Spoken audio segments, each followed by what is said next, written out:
Uh, good morning. Good morning and welcome to KwaDuguza in the province of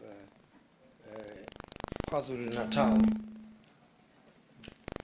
Distinguished guests, finance ministers, central bank governors, ladies and gentlemen, good morning.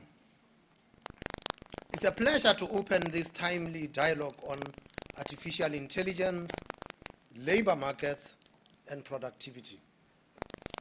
Artificial intelligence is a topic which affects both advanced economies and emerging market and developing economies, albeit in different ways. South Africa and Canada, under our respective G20 and G7 presidencies, have made this conversation a priority. It is also why today's panel brings together voices from academia, from international organizations, and the private sector. No single country, ministry, or central bank can navigate this alone. Around the world, leaders are grappling with AI's implications for growth and jobs. I approach this with cautious optimism, impressed by the opportunities, but also mindful of the potential risks. Innovations like electricity, automobiles, and telecommunications transformed economies and lifted productivity in the 20th century. In recent decades, productivity growth has slowed markedly across many economies. Apart from a brief uptick around the late 1990s, the trend in productivity gains has been downward, a stark contrast to the post-war boom years. Some have pointed out that the world has been caught in a great stagnation, having already benefited from earlier innovations. The productivity gains from innovations such as electrification and modern sanitation led to tangible productivity gains throughout the economies. However, recent technological breakthroughs, while significant, have not produced the same effect. The emergence of generative AI has the potential to shift the productivity frontier in our economies and improve living standards. But it has to be harnessed effectively. Still, history reminds us that even game-changing technologies can take time to diffuse and deliver economy-wide gains. In other words, a breakthrough today may not translate into measurable productivity growth for years until businesses reorganize and workers acquire new skills. Productivity growth, while highly desirable in the long run, also brings short-term disruption. As AI automates away certain tasks, many existing jobs will evolve or even disappear, while new ones will emerge. The transition will be easier if we are effective in providing the right training and education, reskilling, and support for those affected. I know the pressure for policymakers would be, we must protect jobs, but you cannot protect jobs that are disappearing. We should rather focus on protecting people, because if we focus on protecting people, we will transition them to embrace and work with new technologies. Nowhere are the stakes higher than in emerging markets and developing economies. Our continent, Africa, for instance, is home to the world's youngest population. By 2035, Africa will account for about 90% of the world's growth in the working age population, adding about 300 million people. This would be a huge democratic dividend if equipped with the skills and tools to thrive in the AI era. We have seen that Africa can leapfrog traditional development stages by using frontier technologies. A clear example is the mobile phone revolution. It bypassed legacy landline infrastructure and brought banking and internet access directly to millions of Africans. In the same way, affordable AI solutions could help us solve the long-standing challenges from financial inclusion to education to healthcare development without having to tread the exact path advanced economies actually took. By contrast, in advanced economies with aging populations and a diminishing labor force, AI may offer a different solution, sustaining productivity and offsetting labor supply shortages. With the right digital infrastructure, policy support and investment in human capital, EMDEs could leverage AI to accelerate development. Without these foundations, the digital divide may widen existing inequalities. I look forward to a dynamic discussion, and thank you very much for your attention. I would now hand over to Minister Champagne, the Minister of Finance from Canada, whom I believe is your first official visit to South Africa, and or at the very least to this province of KwaZulu-Natal. Minister, over to you.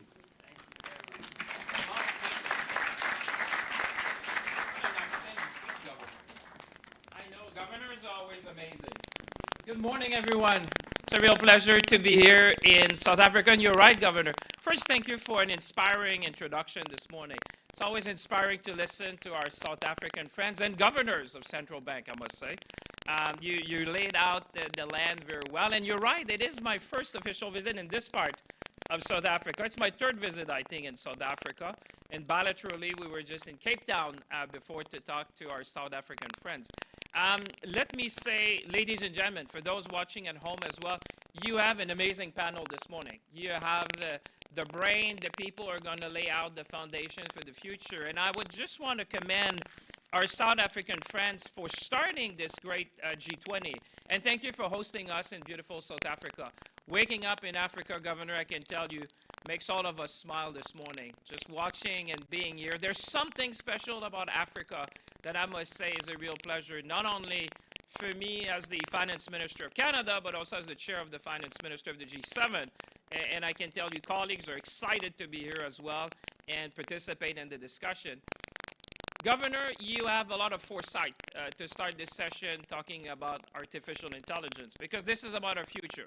This is about our common future. This is about how we're going to be making sure that we bring the growth, the productivity, the innovation in our society across the world. And you will probably know that Canada was the first country in the world to have a national strategy on AI.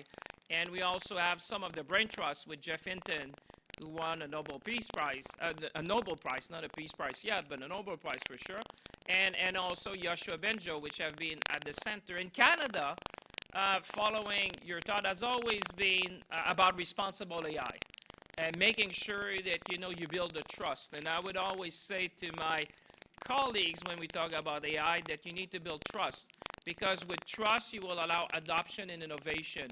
And that's really what you want to see. So responsible AI is going to be key in order to bridge the divide that you talked about and reaping up the benefits that's going to come with AI. And I can tell you, I was with one of the leaders, without mentioning him, because this is not exactly Chatham House if it's being streamed, but one of the leaders in the world, which I said, I'm 55. The only thing that I can think of general purpose technology in my life that have been game changers are probably the internet. Electricity was before me, so let's stick with internet. And I said, how would you compare? Because human brains are not very good at thinking exponentially. We're pretty good in a linear fashion, but if you want to see 30 years from now what the world is going to look like, it's a real challenge. So he closed his eyes and he said, Minister, I think that AI will be 100 times more powerful than the internet in terms of a game changer for society. And that night I came home and I said to my wife, assuming that he is 50% wrong, assuming that someone who likes to talk a lot and he's 50% wrong, that would be still 50%. And I said, assuming this is someone, if I told you he is, you would be guessing that he knows one or two things about microchips, because I think he passed now 4 trillion in market cap. And when I was with him, and I said, assuming he's 97% wrong, that would still be 3 times more than the internet that we have seen as transformational in our lives. And I just want to leave you with that. Just assume the impact that this could have on society. And you were right, Governor, to say that when I look at Africa and when I look at the potential of Africa, I think I saw numbers about 2035, 1.4 billion, certainly 3 to 4 trillion in the economy. Just think about the potential of AI on this continent and what we could do for humanity. So I think that this morning you will have a great panel with people who are going to bring perspective. But let's make sure that we build an AI for the people. Let's make sure that we have a people-centric AI, that citizens around the world see that AI is going to do something good for them. Because I would say, as someone who was industry minister, we introduced legislation in Canada. Citizens were always on the fence whether AI is going to be good or bad for them. And you mentioned about employment. I think this is going to affect employment, but I would think in a positive ways in many ways. It's going to amplify what people are going to be able to do in their work. So I would really urge this panel to talk about responsible AI, to make sure that we have, confidence building measures so that people in the street would see that AI would do good things for them. And I'll go back to my fundamental premise is once you have trust, then you have adoption and innovation. And that's really what we want to see this morning. So I really want to say thank you to South Africa for leading us, starting the G20 with a forward-looking panel like this one, which is quite amazing that you started with AI. I want to thank the panelists, and I want to thank Governor Tiff Macklem, the Governor of the Bank of Canada.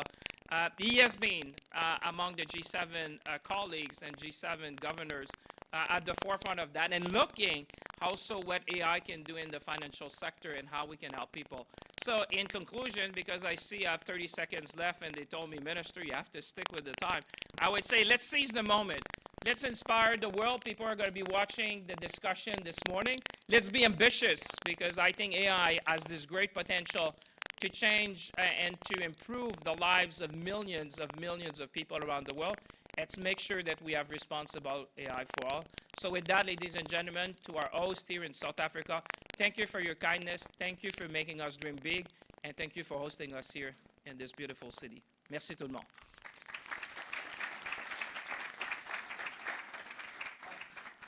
I should have said, now it's all over to Governor Macklem, who's going to be moderating this amazing panel. So Governor, make Canada proud.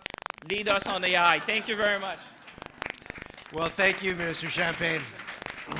And thank you for underlining very eloquently just the boundless opportunity of AI. And I am thrilled to be co-sponsoring this panel together with Slusecha on how to harness that tremendous potential, that boundless opportunity, and make sure it is working for our citizens. As you mentioned, Minister, Canada is the president of the G7 this year, and AI is one of our focus areas. And we're asking ourselves a number of questions. And the first one's a very basic question. Do we leave this to the market? Can we just let the market innovate and roll out AI? Or do we need to use our policy instruments to try to steer AI more, steer its development, steer its adoption, maximize its productivity gains, and ensure that it doesn't displace too many jobs?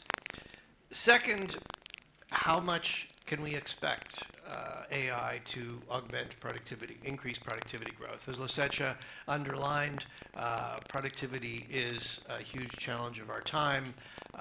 We all need more productivity growth. How much can we get, and when is it going to arrive? And then third, very similar to the G20 discussions, AI has tremendous potential in finance to make things faster, cheaper, more convenient for people, but it also poses some important financial stability risks. As we get underway with today's roundtable, I I want to begin by introducing our keynote speaker, Susan Athey. Susan is professor of economic technology at Stanford University's Graduate School of Business. Professor Athey is a true leader in her field. Among her specializations are the economics of digitalization and how to use digital technologies for social impact. She has taught economics at MIT, at Harvard. She served for 6 years as consulting chief economist for Microsoft.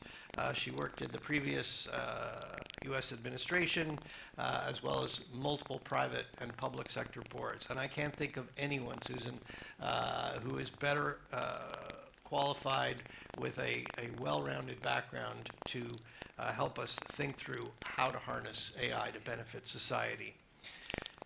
Just before I turn it over to Susan, I would like to, I will introduce the rest of the panel. I'm very delighted that we're joined by Geeta Gopinath, the first deputy managing director at the IMF. If you read Geeta's speeches as religiously as I do, you know she's been out ahead on a number of important questions related to AI, particularly how it will affect productivity and how it could magnify a downturn if we don't manage this well. Thrilled that Professor Tshilidzi Marwala, rector of the United Nations University and Undersecretary General of the United Nations, will join us virtually.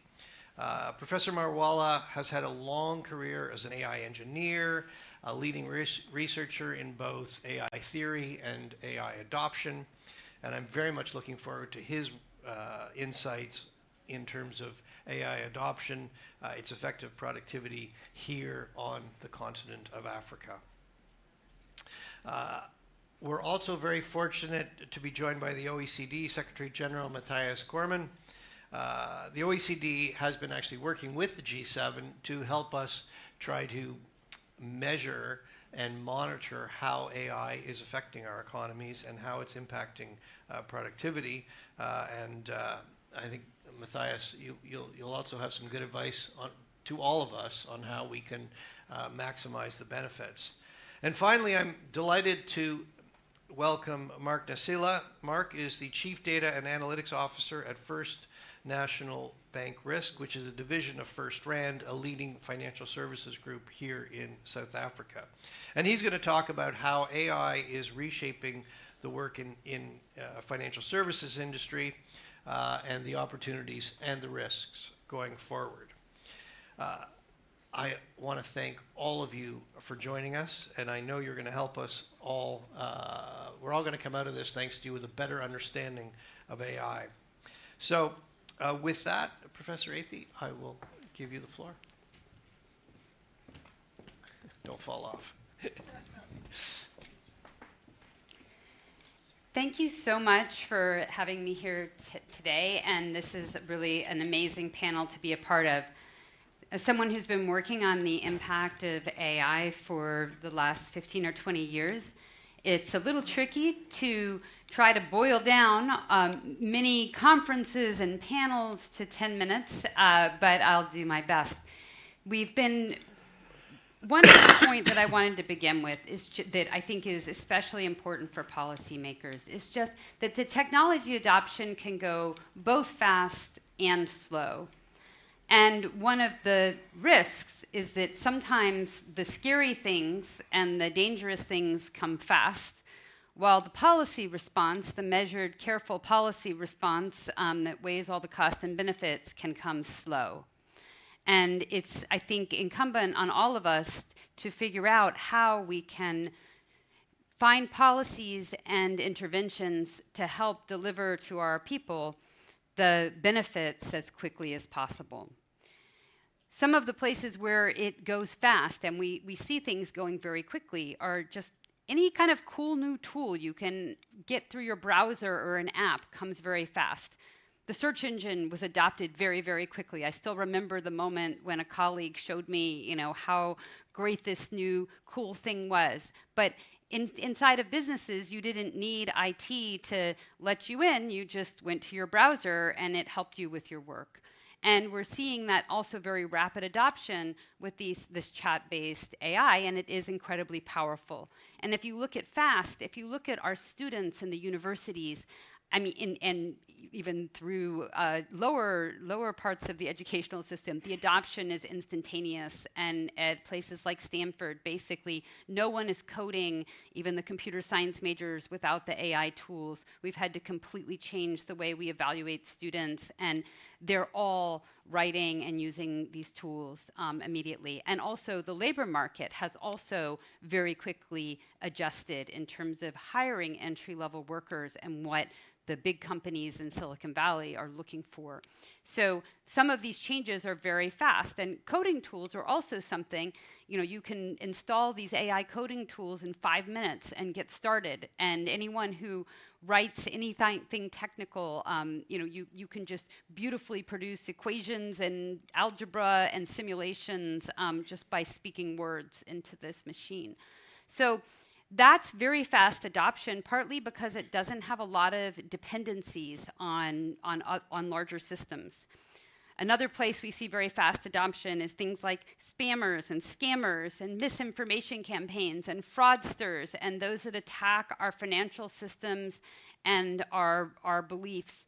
And so that is already here, and it's just going to accelerate as it becomes just easier and easier to simulate identity and everything. So another place that things get adopted on a more positive note very quickly is where AI is integrated into products and services. And so many of us, one of the first places we see it in our business lives is as it gets integrated into our productivity tools, our meetings, our virtual meetings, and our writing tools. And so this is also easier and faster because we've already gone through the cybersecurity. We've already given authentication to these products. They're already integrated. They've already overcome the switching cost, and the AI is just delivered to us immediately. But it can also go very slow if you're trying to adopt a new complex tool. And a lot of the big productivity gains that we can imagine are, automating so much information work that just involves moving things from one systems to another, if you think about it, how many terrible applications each of us has to use every week, applications that were spec'd out years ago and that we can't change. Well, there's a reason, it's not just technology, that we haven't improved all of our IT systems, all of our applications. It's because it takes time to figure out how to interconnect them with everything else. So that will take us quite a bit of time. But once we've sort of upgraded our software tools and we're into the modern era, after that, switching costs become very easy because the modern coding tools can update APIs, they can update connections, and they can make it much easier to move forward. And so when we think about the future, actually, I think the general purpose technology that's underappreciated is just the coding tools. The fact that we don't have to specify software with fixed criteria and interactions and APIs and then be stuck with it for the next 20 years. We'll be able to just add requirements and change interoperability very easily and quickly. So right now, people say, well, AI, like the biggest commercial applications, it's call centers, it's customer service, and it's coding. That's very specialized and niche. But coding affects everything. It affects the productivity of every bank, every government, every business. And in fact, it creates an opportunity for not rising inequality across firms, but actually leapfrogging. These tools can allow a small business that's today just placing orders and receiving orders on WhatsApp or WeChat or another text platform to just run their business, have the AI read all those texts and actually create the digital infrastructure, create the databases, and run their economies, their businesses more efficiently. And so when we think about what can we do as policymakers, we can make it easier for firms to adopt, and we can also ensure that we have the type of innovative environment that allows each country to have their own entrepreneurs that create software for their region, for their sector, for their industry, so that all firms will really be able to participate in this revolution. If we have a one-size-fits-all software for the world, it may not meet the needs of all of these different types of industries. Now, on the positive side, I'm actually fairly optimistic, partly because of government attention and partly because of industry incentives, that we will not have a monopoly in LLMs. We have to pay close attention to that, but I do believe that it's unlikely that will happen because there's so many capable entities with the resources that are really do not have it in their interest for that to happen, be it governments, be it other competing firms, and firms that have access to data and that have their own barriers to entry. So some of those incumbents that have been problematic in the past could be the savior in the sense that those incumbents, there's reasons they're incumbents, there's reasons they have barrier to entry, and they will stick around to see another day, and they have time because of the slow adoption by enterprise and the slow switching costs, the high switching costs, to integrate AI into their products, which could lead to some mix, some incumbents getting displaced, but some making it through the transition. And that can support competition by competing large language models because all these different applications will have different needs. Some need to be lightweight, some need to know everything about everything, like if you're doing your homework, but they don't all have to be equally performant and they don't all have to have access to the same data. If we have that kind of competition, the implications for macroeconomics are profound. What's really key here is that prices fall as wages fall. Okay, and that seems kind of obvious, but I sit in a lot of these discussions with either labor economists or macroeconomists, and people aren't always connecting the dots, the full circle. There are a lot of cases where automation can happen, and this is a form of automation. It affects fixed costs, or we have firms with market power, and costs fall, but prices don't. And it's critical that we get the cost of healthcare down, that we get education quality up, and that we provide elder care, that we provide the services that governments spend so much of their money on, that we provide them efficiently, effectively, and that people can get the things that they need. If they see themselves being able to improve their quality of life, then they will hopefully be more invested in this transition.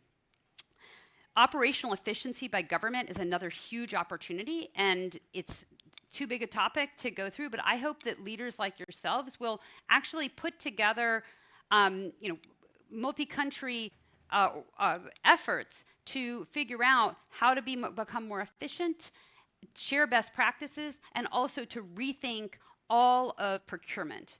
Because in the new world, we're going to be able to develop software very cheaply, and it all comes down to what should it do? You need to have people who can figure out what it should do for your people and how to implement it efficiently. Finally, I just wanted to pick up on some of the earlier comments about how to make AI safe and to make it trusted. This is going to require so much participation by so many people, and it's critical, in my view, that we have investments in R&D, that we have everybody from the universities to entrepreneurs participating and not just showing how great the technology is, but in making it trusted, making it safe, and not just trusted by the common citizen, but trusted by business. Somebody can tell you a technology is wonderful, but you can't let it run wild, copying data from one system to another inside your company unless you've actually tested it. You have independent assessments, and you need someone beside the company that made it to show you that it's safe. That requires investments. So these complementary investments are critical. Some of it comes from research funding, and we need to make sure we have the computing power and the data and the ability for all of the researchers around the world to assess this technology and to innovate it in a way that makes it useful and safe. But also we need to think about how the business community can share these digital public goods. The digital public goods, all the things that make this technology safe. So with that, I will turn it back to the rest of the panel. Thanks very much. Well, thank you, Susan, and thank you for a very clear and compelling view on what the impacts of AI could look like. there's a lot to drill into, and I hope we have some time to do that. But one thing that really struck me was, I think, one thing many of us have been worried about, there are huge economies of scale in AI that has resulted in increased concentration. But the idea that actually the next phase could actually help smaller firms create more competition and potentially broaden the benefits I do want to drill in on that. But first, I do want to hear from our other panelists. We're going to start with Geeta, followed by Chilizi, then Matthias, and then Mark. So Geeta, over to you. Thank you, Tiff, and it's a real pleasure to be here and to be on this panel. It was 2 years ago that AI and generative AI entered our collective conscience, especially with ChatGPT being rolled out. And so I asked myself, 2 years ago, there was a tremendous amount of uncertainty. There was a lot of excitement about the promises and concerns about the risks. And there was a question, is 2 years out, have we narrowed that range of uncertainty?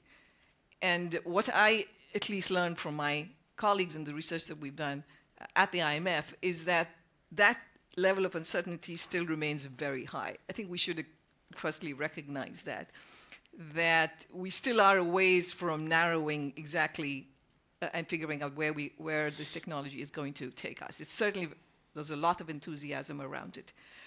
Now, if you look at numbers like adoption rates around the world, we still don't really have that. I mean, that's very limited information. There's information for the US. About 40% of the labor force in the US claim that they have played with generative AI. 9% do that on a daily basis. So you are seeing adoption happening and take-up. Our analysis shows that about 40% of the global workforce is exposed to AI. If you look at advanced economies, that number is 60%. So this is clearly a general purpose technology with large amounts of exposure. But exposure doesn't mean a bad thing. It could be good. It could be raising productivity and complementing the worker, or it could be negative, which is displacing the worker, reducing their wage prospects. So let me give you a couple of examples. What we're already seeing, for example, is if you look at web designers and graphic designers, you do see the impact of AI, which is that it's reducing the demand for these skills. So there's been since 2021, there is every year about a 14% reduction in the vacancy share in these particular jobs, right? So you see AI playing out. And that may seem sensible to you. You might think, yeah, that sounds about right. But let me give you another profession, which is radiology, where there was a time when people said, well, with this technology, radiology is going to be, is there going to be hardly any demand for radiologists? And they've been saying that for a long time now, even before AI, generative AI. But that's not the case, actually, because what has happened, and this is Susan's point, which is that if the technology is so good, in this case, because AI is so good at reading images and does it so fast, that it reduces the cost of this kind of scans, which means that the demand for scans have gone up by so much that now the vacancy shares in radiology are growing every year 20%. So it's an annual, on an annual basis, there's a 20% increase in the vacancy share. So we have to be careful in terms of figuring out how this technology affects us, and it's still unclear. I think what is true is that it's going to have a very differential impact around the world. We have the advanced economy that has the AI preparedness, they have the digital infrastructure, they have the human capital and the sectors that are going to be most affected by it. So they get the biggest bang for the buck, I guess, while most emerging developing countries, low-income countries, don't really have that virtuous cycle. Our estimates of the effect on productivity are quite wide-ranging. We see growth could be higher by 0.1 percentage point in the medium term, or it could be as high as 0.5 percentage points. So it's, again, a fairly big range. So I'm just going to leave it with the fact that what is, I think, even despite all this uncertainty, what is quite clear from a policy perspective is that we need preparedness for AI, and that at the basic level are two things: the digital infrastructure and human capital. And so more that countries can do, emerging and developing countries can do in terms of building up that human capital and the skills that are appropriate for this, the digital infrastructure so that you encourage adoption. I think that's absolutely the first direction of travel. But if you look from the policy world, there are many, many areas that are going to require attention, including fiscal policy. And we can come back to that if there's time. Thank you, Geeta. Very, very good advice. And I'm very pleased to see Chalizi on the screen. Chalizi, I'm going to turn it over to you. No, thank you very much. I'm sad that I was not able to come and physically, but I'm glad that I'm here. Maybe just to add on what has been said, how we can be able to get AI to work, especially in the African continent. I think before I get that, I think we need to understand what really AI is. For me, I think it is data. With all its complications, how do we make sure that we democratize access to data? It involves data collection infrastructure, how you store it, and so on and so forth. Secondly, it's algorithms themselves, and many of them are available for free. Thirdly, is computing infrastructure, which is actually quite important. And when you talk about AI now, you are talking about access to GPUs. That I used to be in the board of a bank, and it is becoming clear that banks must actually have access to quite high performance computing facilities. And then fourthly is how we actually apply AI. And now, given all that, what needs to be done? I think firstly, as it has already been said, we need to invest into this infrastructure. There are issues of financing that we need to think about, but it is very important. Secondly, we need to have a coherent and enabling policy framework. And this policy framework must include what areas can we be able to invest in. Speaking as a South African, I would say that issues of data infrastructure is quite critical, and issues of computing infrastructure is actually quite critical. And then thirdly is the issue of education. How do we reimagine education so that people are ready for AI? I used to be the Vice Chancellor of University of Johannesburg before, and one of the innovations we did in 2018 was to introduce an AI literacy course for all the students, which is very important. This is not a technical course. It's just to make people be literate enough to be able to use these technologies. And fourthly, we must actively invest in research and development. Fifthly, we need to trigger and sustain business entrepreneurship. What are some of the incentives that we need to put into place to ensure that the uptake of the AI economy is actually high? And then, of course, we need to partner. I don't think one country alone can be able to do it. We often have talked about the global north and the global south. AI is actually dividing the world into China and United States on one side and the rest of us. And we need to deal with how we can be able to ensure that it does not become another avenue of division. And we also, I want to come back to the issue of governance. AI must be governed. It must be governed, and when we govern it, we need to understand that it is a balancing effect. Some countries are more risk averse. Some countries are more opportunity seeking. Where you are on the Pareto optimal frontier is actually the values that you have to deal with. So, we always have to balance safety versus transparency and so on and so forth. Now, secondly, we need to change human behavior. What are some of the, not just human, also organizational behaviors of the people who are using it, of the people who are developing it, of the policymakers, and so on and so forth. We need to create incentives for the adoption of this technology. And now coming from the global south, we need to create policies and regulations. And of course, our parliaments must go and pass laws on AI. I just read the AI Act of the European Union. And as United Nations University, we are actually spending quite a great deal of time training policymakers so that they can be able to craft AI policies that are not going to stifle innovation, that are not going to stifle the economies, but are going to put on the guardrails, but ensure that the economy actually thrives. Thank you very much.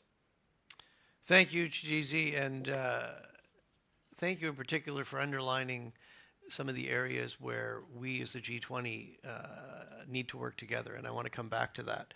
But first, I'm going to turn to Matthias and then finally Mark. Matthias.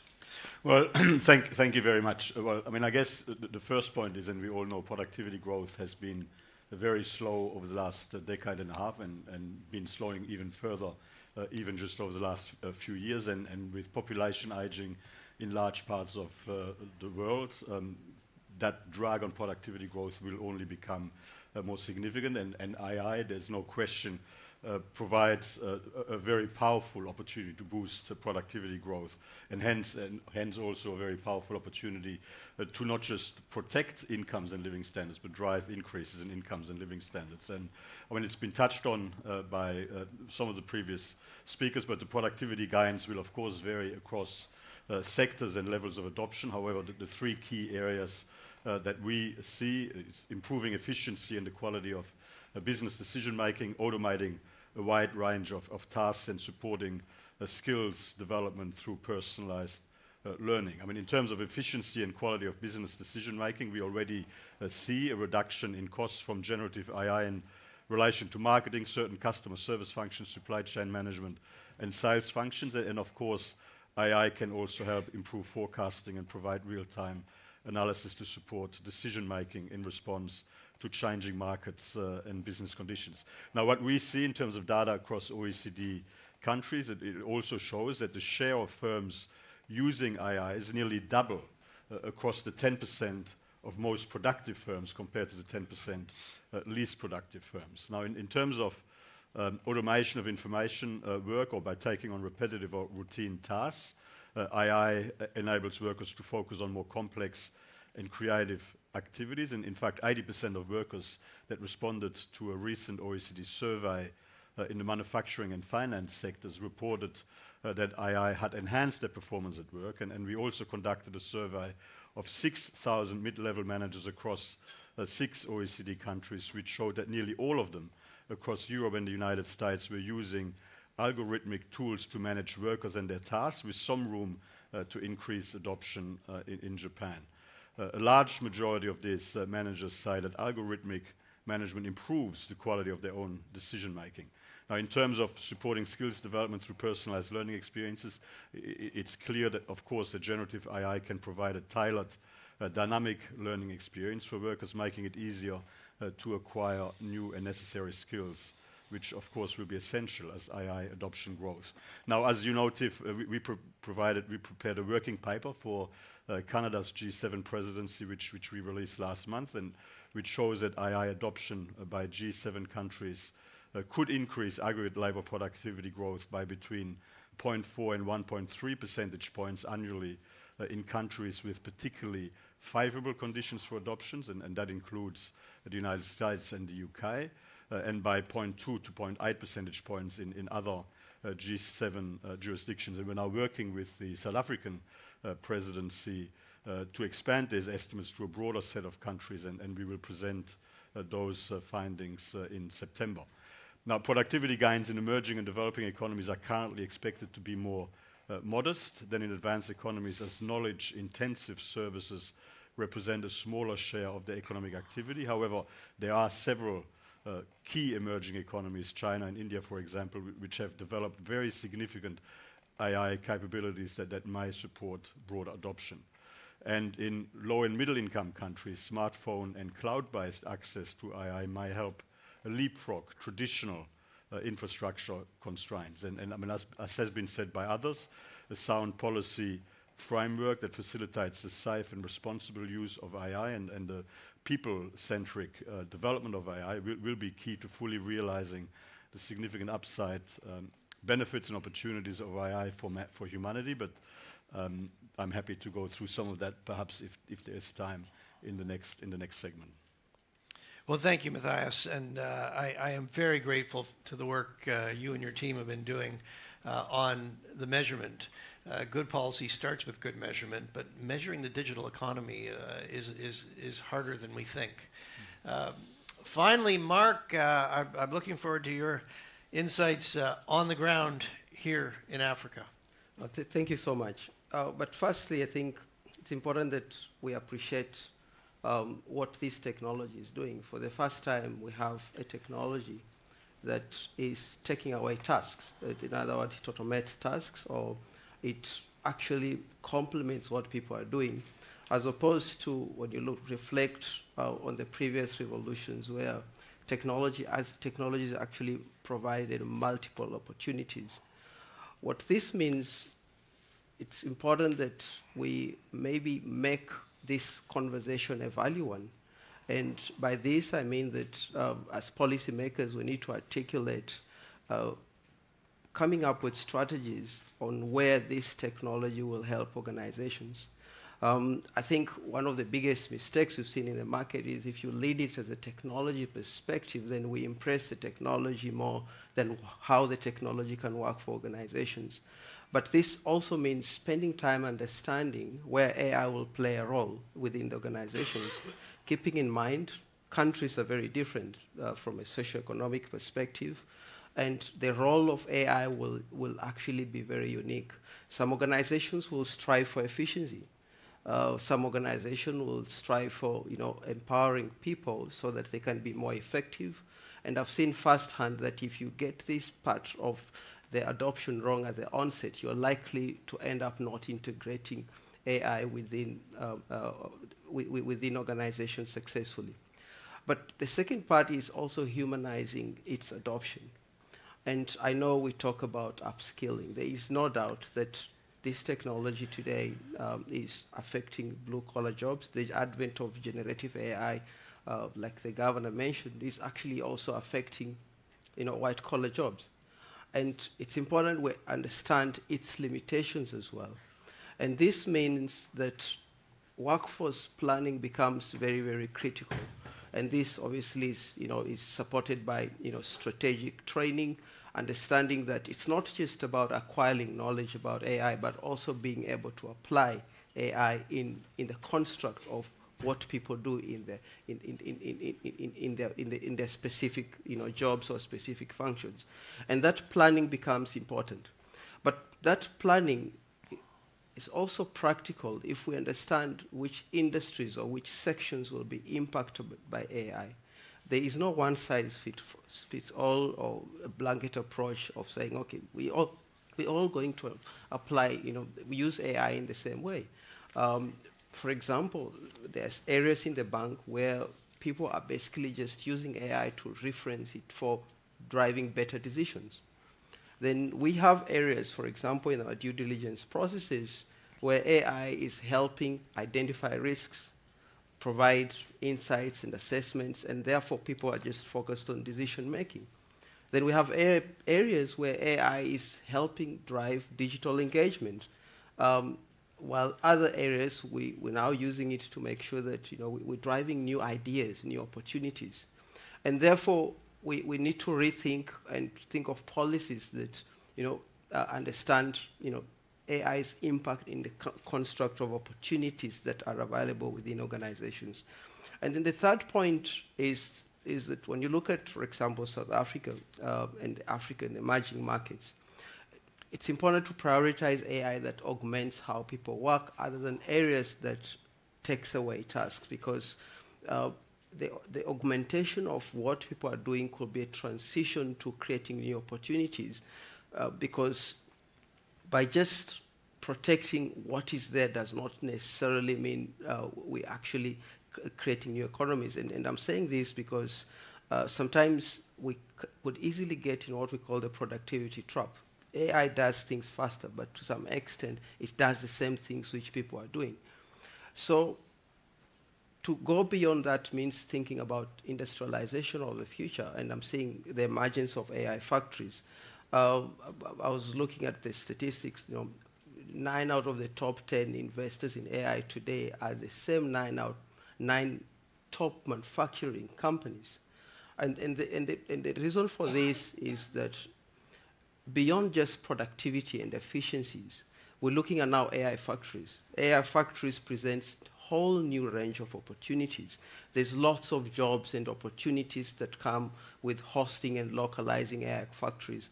And we're now going to shift from manufacturing products and services to manufacturing intelligence. And intelligence is what is going to drive this global world. And the last point is, when you look at, for example, the emerging economies, we don't have very big economies to make mistakes. It's important that we learn and avoid those costly mistakes. The early adopters paid a very big price in embarking on strategies and going back. And this means that looking at what could go wrong, potentially, unintended consequences, but also understanding the limitations of AI. I use an example by Klarna, one of the companies that decided, okay, we're going to automate and get rid of people. And then a few months later, they realized that the chatbot they had was making so many mistakes that it could not do what people were supposed to do. And that's one way you get mistakes. So at the onset, understanding what could go wrong and empowering people to do what technological not to do today. But having said that, I'm also looking forward to the rest of the discussion because I think the decisions we make today will impact how this technology affects not just this continent, but the whole world. Well, thank you, Mark, and thank you for bringing the business perspective, the worker perspective, and the African perspective. Okay, so here's where the conversation gets a little pointier. I'm gonna try to pin you down a little more, and I'm gonna start with productivity. Look, I think we all know productivity solves so many problems. It's essential to rising standard of living. Productivity pays higher wages. For ministers of finance, it creates fiscal space. For central bank governors, it means our economies can grow faster without inflation. But as many have remarked, productivity growth has been harder to come by than we would like. And I think in every one of our G20 countries separately, there are things we need to do. I think that the question I want to pose at the beginning, and Chaliza, you touched on it, is so what does the G20 really have to do together? What are the things that we really have to focus on together here at the G20 to maximize the productivity benefits while minimizing the distributional risks? And Geeta, maybe I'll start with you, and I'll turn it to Matthias and Mark, and then invite anybody else. Yeah. So first, I think the G20 should continue to do what this panel is doing, which is to try and understand better how AI is affecting the economy. If I just took the range of numbers that got put out between me and Matthias, it went from 0.1% productivity growth to 1.3% a year productivity growth. So that is a very wide range. So I think we have to keep the business up of tracking how this technology is being used. The second aspect is, I think it is important, as being the G20, that this is a technology that does good for all parts of the world. And it's not one where the benefits of it are only going to the advanced economies who are ready to kind of hit the ground running with it, as opposed to developing economies. And we don't want an even bigger widening of the gap in per capita income. So the more that can be done in terms of ensuring that developing countries have the finances, have the technology to be able to invest in the infrastructure that's needed, be it digital, be it computing, ensure that their human skills are at the level that's required to use this technology very quickly, make sure that the firms understand also how this technology can be used to raise productivity. I mean, Susan was giving examples that it does matter, but how you use a particular app in your company. So working on that front is going to be very important. Second, we have to also step back and think about some of our policies, which are like fiscal policy in this era of AI. One, our social security nets, right? Are they ready for a transformation of the scale that we're talking about over here. We absolutely have the promise of some very good outcomes over time, but as we've known with past technologies, you can also go through a period of disruption, and you can have workers who are not able to match very quickly to a new job or a new opportunity. And so you could have an issue with long-term unemployed workers, much longer than what our social safety nets have been used to provide insurance for. So we have to step back and ask. Secondly, if you look at where our taxes are collected from, most of it is collected from labor income taxes and not capital income, just by the way capital income taxes are designed. If we move to a world where, suppose we end up in an environment where most of the income is capital income and less is labor income, I mean, where are we going to get the income share from? Again, planning ahead and thinking about it, making sure that you have the policies that are there for skilling workers, making sure that we don't have the problems that happened with previous technological booms, including with trade, where you've had lost communities and lost regions of the country. How do you make sure that that doesn't happen again in this time around? I think it's going to be very important. And we should also keep in mind that as with other technologies, you can get boom busts. So you talked about the internet. I think it was Minister Champagne also talked about the internet as being very important. As wonderful as the internet has been and as much as it's transformed all of our lives, it did go through a bust in 2001. So we should not be completely complacent about boom-bust episodes, even with a technology like AI. So I think we should keep all of this in mind at the G20, think both about the short term, the medium term, and how to make sure that the benefits of AI are widely spread. Thank you for making it very concrete. Matthias. Well, thank you very much, Steve. Well, firstly, I agree with Geeta that, of course, the G20 should continue to focus on data and analysis to more precisely define the opportunity and also to help inform discussions and decisions on the best ways forward. But we know enough about the upside benefits to also focus in on a range of other areas. And firstly, AI as a general purpose technology, we need to really focus on the need for more universal access and opportunity to participate and benefit, which has implications for the level of investment in the digital infrastructure and the skills development side of the equation. And we need to really ensure that the benefits of AI can genuinely be widely shared across regions, firms, and population groups, and that it's not just adopted by the largest and most technologically advanced firms in a relatively concentrated group of countries. And certainly, right now, our data shows that large firms are more than twice as likely to adopt AI than small and medium-sized enterprises. That is within economies. And there are also, of course, big gaps in adoption across different sectors of the economy.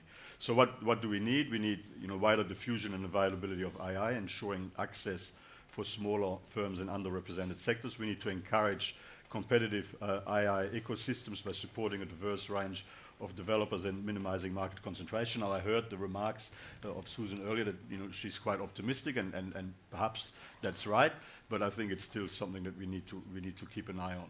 We need to invest in the necessary skills, education, and human capital, and we need to, of course, empower the workforce through training and education to continue to move along with the opportunities, and the education system itself needs to have a much more targeted focus on improving AI literacy and then through lifelong learning support the workforce to keep adapting to new AI-driven labor market requirements. Now, in terms of prioritizing human-centric AI adoption in the workplace by encouraging organizational changes that blend AI systems with human skills while ensuring the necessary trust, reliability, and responsible governance. And in terms of governance, we do need robust governance mechanisms to ensure AI safety, transparency, accountability, and ethical use. We need clear regulations on issues like data privacy, unbiased applications, and also mechanisms to address AI-driven misinformation. And all of that requires global collaboration, for which the G20 is the platform to help develop interoperable standards, share best practices, tackle cross-border AI-related challenges, and more generally engage in the necessary dialogue to help drive safe, trusted and beneficial development of AI technologies. I might leave it there, Tiff. Thank you, Matthias. Mark.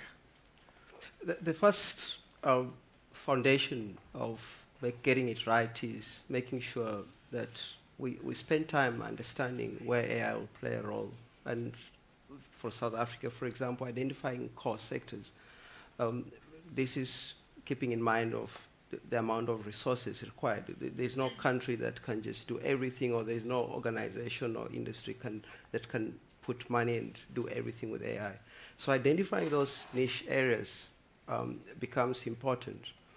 The second part is understanding what areas will result to products and services from AI that are needed, because also it doesn't help to go out there and invest resources, data scientists come up with products, but are not, integrated in the way organizations, operate or create products that are needed out there. I think the one thing that we're seeing in the market is there's a lot of AI products, but very few of them are actually resulting to value or helping organizations realize that efficiency. The third one is also equally investing in human intelligence.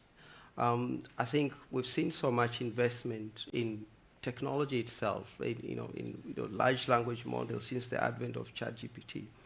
But as much as we also appreciate the limitations of this technology, we must equally invest in human skills that complement this technology so that we can have that human-machine partnership, because that partnership is critical in driving productivity. I gave a couple of examples, and we're seeing today that if you don't equip people with proper skills to actually be able to complement the technology within its process or within some platform, then the technology will be redundant. One of the things one of the frameworks I've actually socialized through my book, African Artificial Intelligence, is drawing a line between what humans do versus what technology does in every single task. And that is the only way you can upskill people, because you're upskilling people to where they're needed, as opposed to say, okay, we're going to repurpose. The technology today is changing so fast that tomorrow or in the next few years, you could be upskilled to a task that the technology will be coming to take over. So therefore, that strategic overview is important, so that you've got almost a workforce planning that is supported by targeted skilling to what will be needed in the next 4-5 years to come. And then the last one is to think beyond the immediate efficiency or the immediate productivity. I mentioned about AI factories, and this points towards sovereignty, because there's a whole new roles and functions that are being, opportunities that are being created beyond just the usage of AI.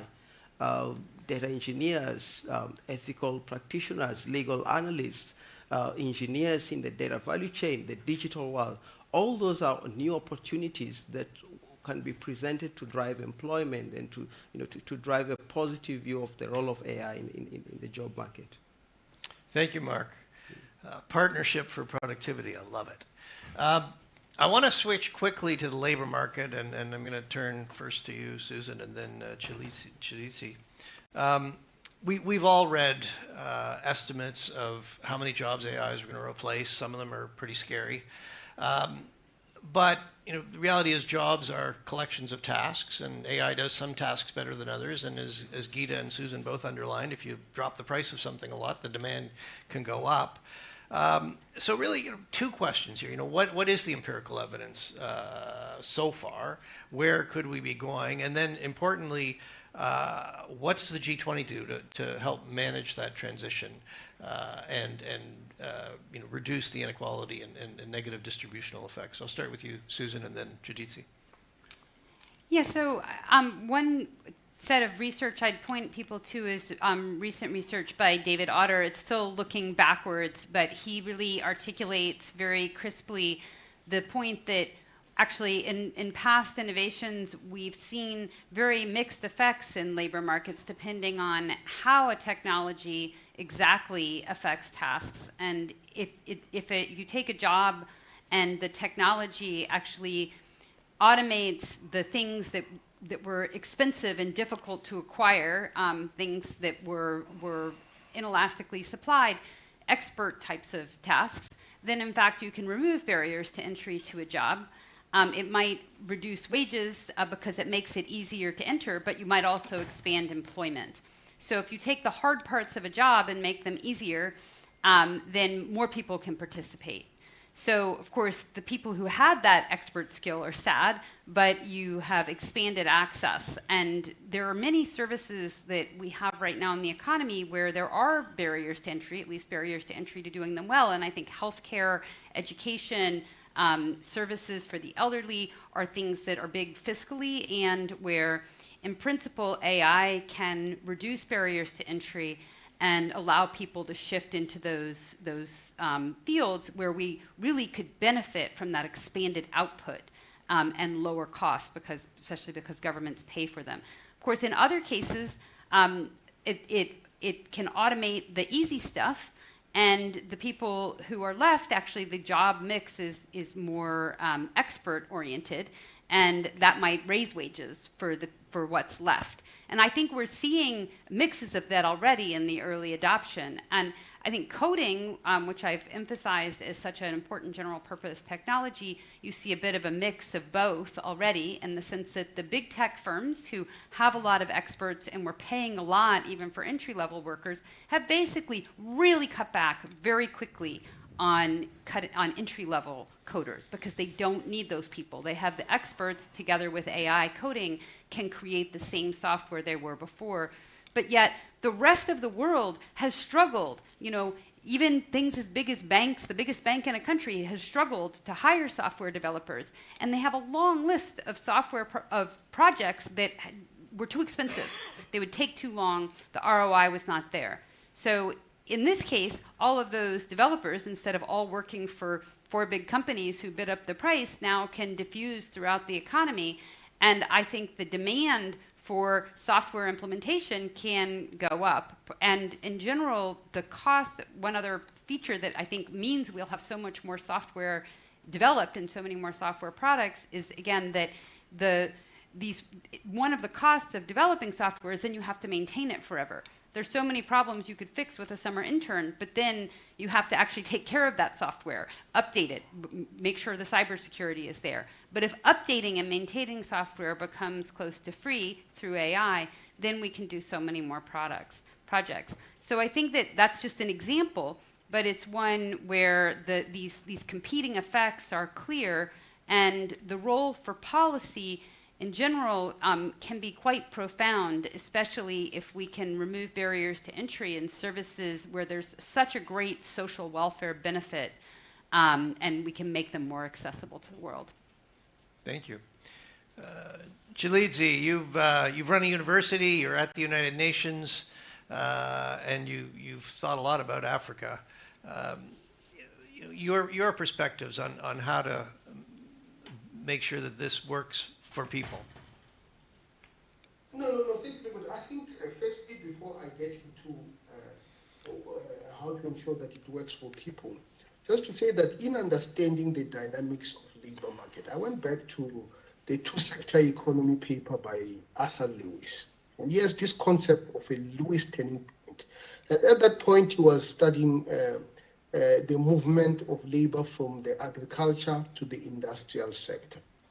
And now we are seeing another shift, the movement of labor from physical human beings to AI-enabled machines. And where that Lewis turning point is going to end, we do not know. But what we know is that the result is that the labor market is going to be smaller. The same way the agricultural labor market became smaller in that other revolution. When it becomes smaller, it becomes very important because the aggregate demand of goods and services, because what it does, the people will have less disposable income, and it's exacerbated by the fact that the people that remain in the jobs might not have the full spectrum of jobs because there's so much augmentation that you don't need somebody for 8 hours. Maybe you need them for 2 hours. So it's going to have an impact on aggregate demand, and we need to think about that going forward. But as universities, our role should be, how do we prepare the people for that economy? And of course, we can talk about literacy. We can talk about a new form of economy that is evolving, where a machine is now becoming a principal agent. We can talk about the infrastructure that is needed in the education sector. And when we come to the African continent, I think the role of digital platforms so that we can be able to scale the offerings to people is absolutely very, very necessary. And going to the existing workforce, it is clear that the existing workforce perhaps was not prepared for the economy that is emerging. Nobody is. How do we go back to the policy framework where we can reskill people?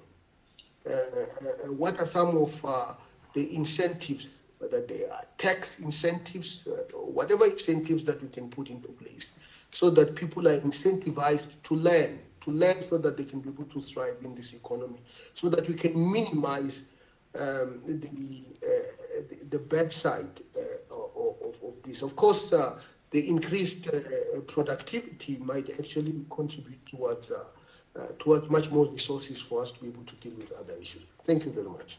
Thank you. And Mark, I want to draw you in on this. You mentioned the importance of avoiding mistakes.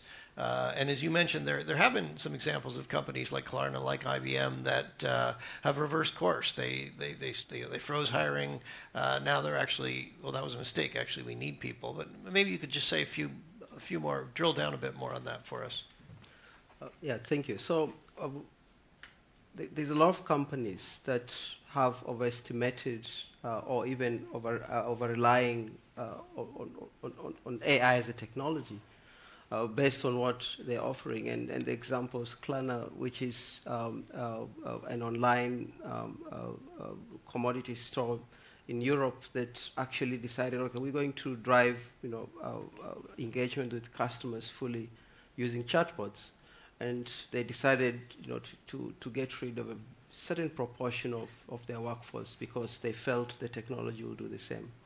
And the result of this was chatbots that missed out on a lot of context, went round and around in conversations without providing clarity and solutions. And this company was forced to bring back the workforce. And the mistake they made is that on an onset, they did not assess the limitations of what chatbots could do. IBM did the same thing, I think, with the human capital space, where they felt, the technology could perform tasks. And when they realized that, they were dealing with the issues, and they had to even employ more people, the same people, which actually cost them more.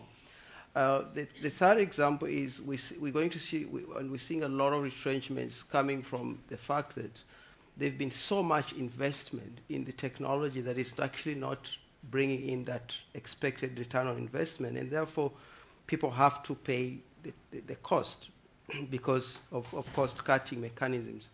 And therefore, I think organizations need to make sure they set themselves up by understanding up to what extent will technology play a role in automating tasks, and where do people come in. And this is not a new construct. You can go back to history. I think 2014, Facebook launched a chatbot, and it was so chaotic because the chatbot could only handle 30% of conversations, and this other 70 could have been done with people. I think it's important to not underestimate the role of people in this value chain of AI.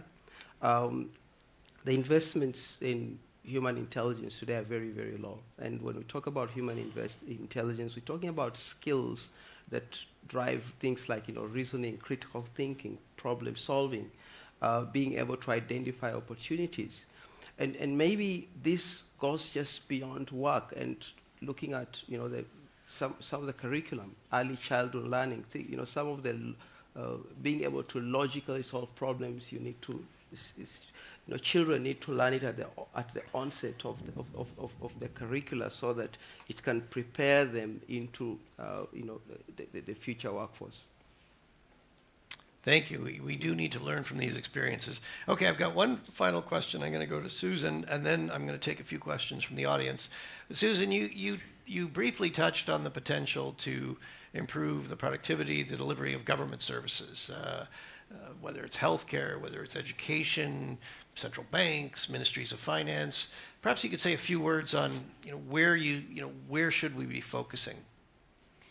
Yeah, so I recently spent 2 years in government, and one of my initiatives there was to try to hire new people and also get funds to do technology modernization. And it really gave me a perspective on how challenging it can be to make long-term investments in government IT, and in people, especially when the private sector opportunities are so great. But I think this change in the production technology of software and of services really creates an opportunity for us to rethink everything. And again, some of the constraints, and this is true for governments and for big companies, is that just the procurement cycles are very difficult. And then you have to specify something, like you have to in advance say what you're going to do, and then you're kind of stuck with it. And then you have this web of interconnected products, which makes it very difficult to change.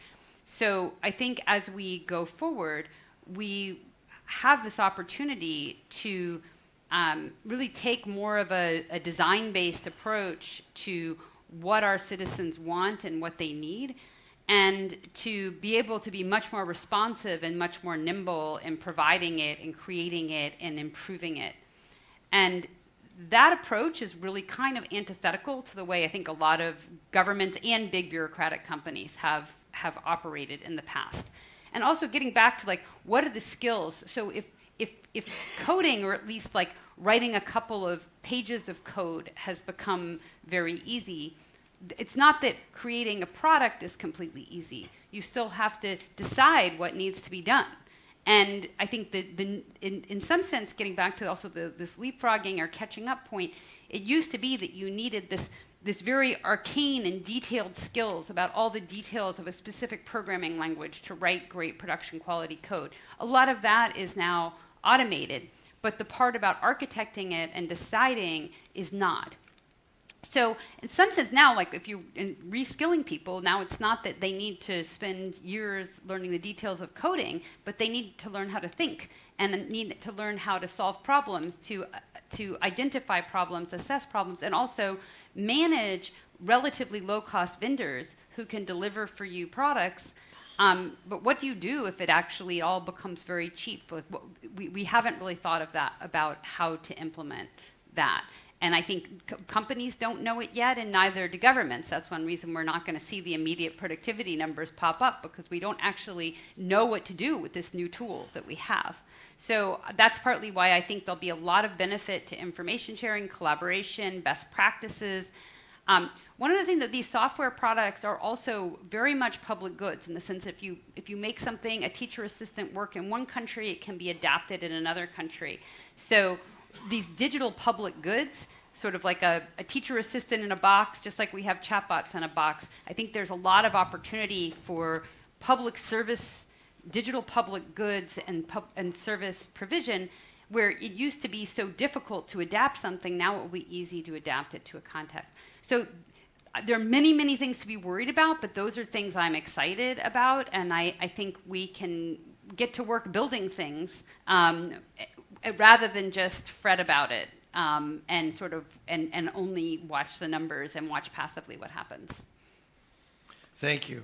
Procurement, I think learning, you're right, and we have been trying to learn from each other. I will say my observation is, getting back to where you started, some things are fast, some things are slow. it can be pretty fast to develop a prototype of something. It can be pretty slow to scale that up and deploy it across your organization. So with that, I'll take, let's say I'll take 3 questions and put it back to the panel, and then we'll see where we are. So put your hand up if you have a question. Yes, over there. Here comes the mic.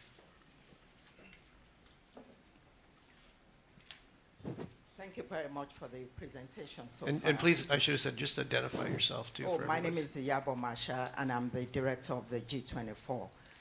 The question I have is from a financial stability perspective.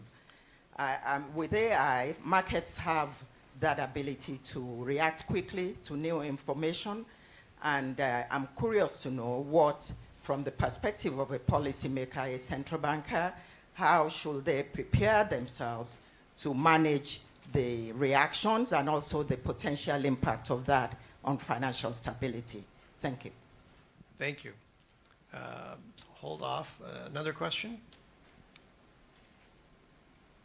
Yes, please.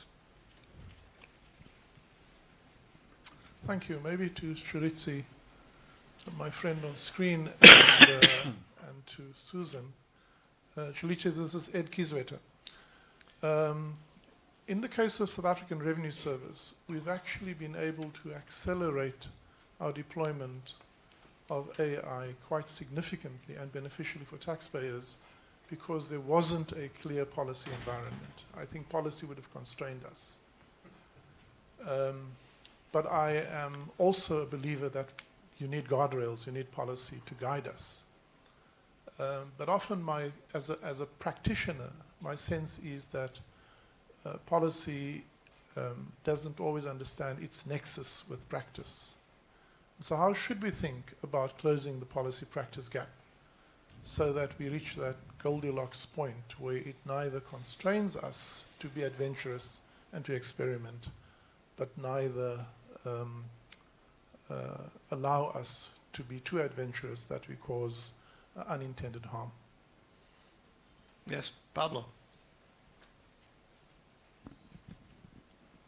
Thank you very much for a wonderful panel. Pablo Hernandez, BIS General Manager. I wanted to ask Gita and Matthias on the numbers. Gita was emphasizing at the start of her presentation the uncertainty, and of course a good example of the uncertainty is the numbers, the weight range of figures that you were providing. The question, let me put it in a very specific way. Can we translate the numbers that you've produced into growth numbers as well? Because these were numbers that were focused on productivity. But this will be at the cost of lower potential labor and employment, or it is basically TFP what we are talking here, total factor productivity, and therefore we can be optimistic of these numbers generating in the end also higher growth potential for our economies.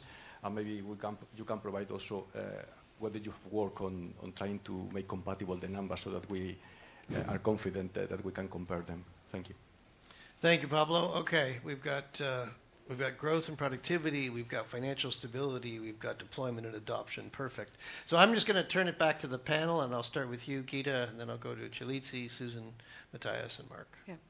So Pablo, to your question, the numbers I was giving were on growth. So they were not productivity, but there's a very close. So I have seen enough estimates at this point that we could translate the range of 0.1 to 1.3 as what people are predicting for growth on an annual basis in the medium term. So it is a very wide range, I think. And in terms of reconciling, I think we have to wait to get a little better sense of how the technology is delivering returns. As several people have pointed out, there is a lot of enthusiasm behind it. All companies are investing quite heavily, especially in the advanced economies, they're investing in this technology, but if you actually see the returns for them in terms of that investment, they're actually quite low at this time. So it is more of there's a very strong belief that this will pay off, but we're not really seeing that in the data. And in terms of scenarios, of course, we haven't even started talking about what happens when you have totally true artificial general intelligence, which is the other scenario where you have people who, fully functioning artificial humans, which is also one of the scenarios people look at. So I think we're still in this range of considerable uncertainty. People talk about agentic AI, but again, we haven't really gotten there yet. We've seen pieces of it. I'll speak to the question on the financial sector implications and consequences for financial stability. So we've thought about this, we obviously think about this a lot at the IMF. I mean, on the plus side, because this technology has the ability to synthesize much larger information than the typical boxes that have been used to do to produce it, you could end up with better resource allocation in terms of how money is lent and who it is lent to. So that, there is that promise of that, and that obviously is always very good for financial stability reasons. But that said, I think there are also important risks associated with it. One risk that we should all keep in mind is that, this technology ultimately is being developed based on existing data, right? I mean, it uses the information, the episodes, what exists in current data, which means if for some reason the financial sector starts using this for making investment decisions and you have a completely tail event like the pandemic that happened in 2020 appear, you're going to have to be very careful that you're not using these black boxes just mechanically to react to a black swan event. Because by design, this is not supposed to be a technology that it's generative based on historical information.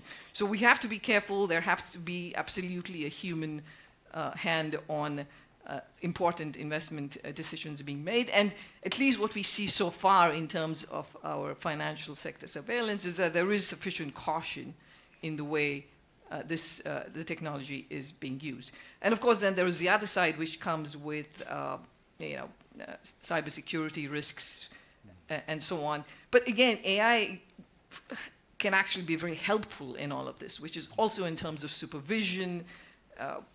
AI can be used as a tool in this area too. So again, here it is super important for policymakers to be ahead of the curve and to move quickly in terms of seeing the developments in the financial sector and making sure you're regulating it well. Thank you, Geeta. We're running a bit short of time, so just maybe 1 minute each. Chilizi, over to you. Thank you very much, and good to see you, Ed.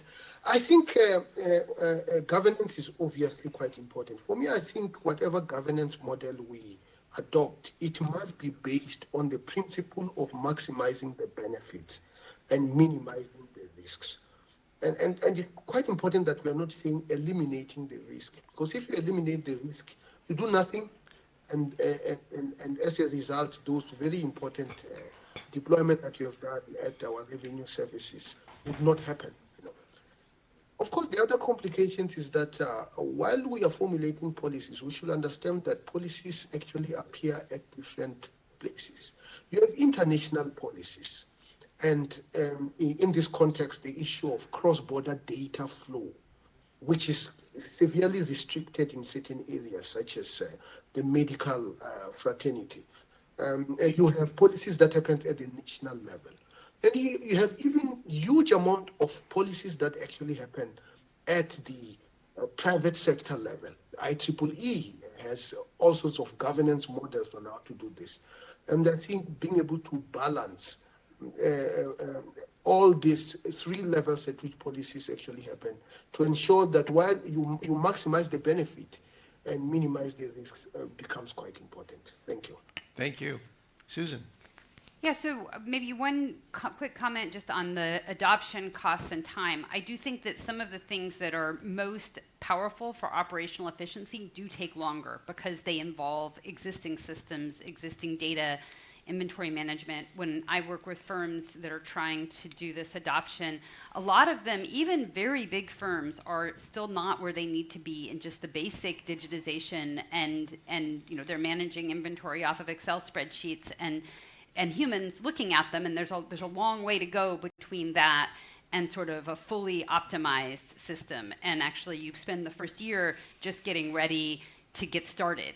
And so I think that's been the journey over the last 20 years, is that the early stages of digitization are so time-consuming and expensive that you don't see the ROI immediately.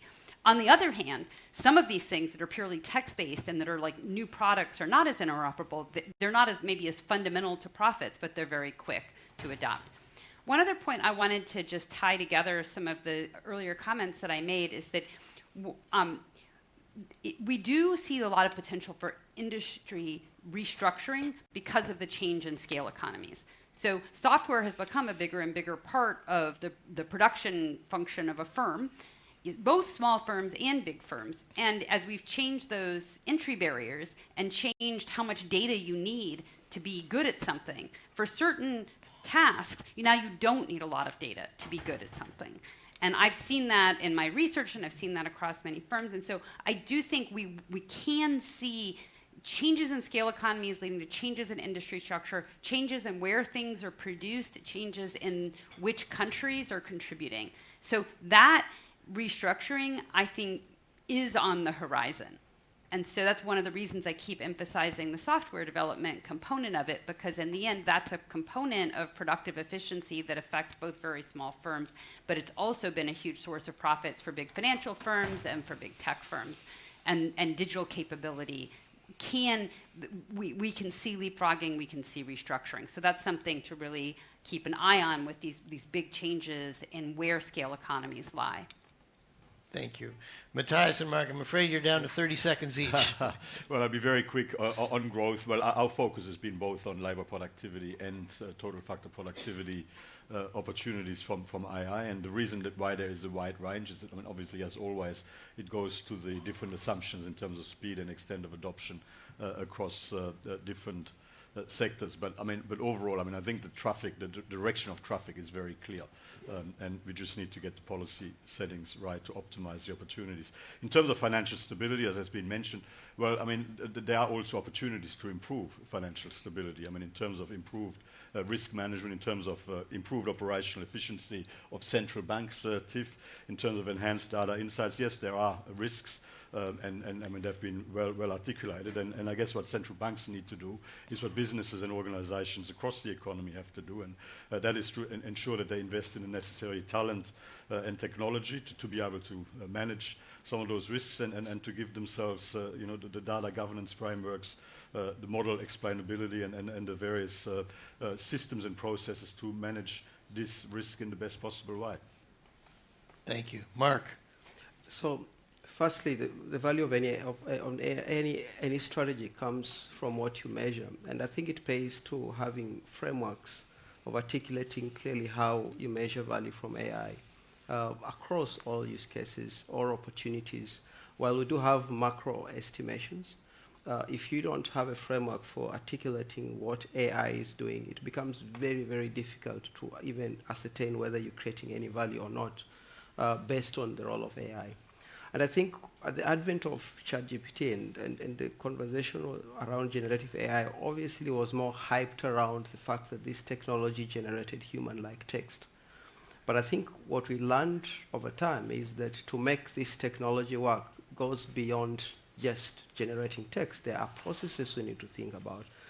There's data complexities, infrastructure, transforming the way people work, change management, including the complexities around ethical and responsible use of data within different opportunities. And therefore, maybe the market should have had this holistic view to be able to create a realistic view. I think, in my view, we had what we call the Dunning-Kruger effect, where you could overstate the value of a technology just by itself, and then you realize that its envisaged value becomes very difficult to implement because there are other building blocks that will be required to make it practical. Thank you so much. Thank you. And look, my closing task is very easy. I'm not going to try to summarize. I will just say, yes, there's a lot of uncertainty, but the private sector is not standing still, and we cannot stand still either. And I think this panel has been tremendous. You've given us a lot of things, some clear areas to focus on, and for that, I am very grateful. Tremendous. Thank you.